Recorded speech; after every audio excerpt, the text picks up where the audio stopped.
prendre una copa i tastar-la bé. De vegades dona la sensació de si la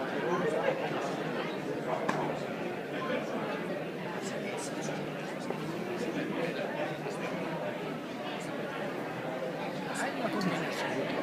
A mi un tema de si fem això, per exemple, amb un cavallí, espectacular. Si fem això fins i tot amb un peix, com podria ser una orada, està bé, perquè són peixos grassos. Però la veritat, falta una miqueta de frescor. si porteu l'acidesa, potser. L'acidesa, el frescor, està bé.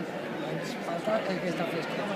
No significa, són vins, però si tu vols apreciar la tradició, té que conèixer, perquè si no, no te dones compte que t'estan dant un gran vi, però que no té a vegades res a veure amb la realitat del territori. Jo, per exemple, a mi no m'agrada el supertusca. A mi un Sassicaia Tignanello no me diuen res. Per què? Perquè no té ni de Sangiovese Cabernet Sauvignon. Cabernet Sauvignon, que en un lloc privilegiat, s'ha fet extraordinari. Una miqueta de Sangiovese i després... O sigui, el cabernet no és fàcil de cultivar, no?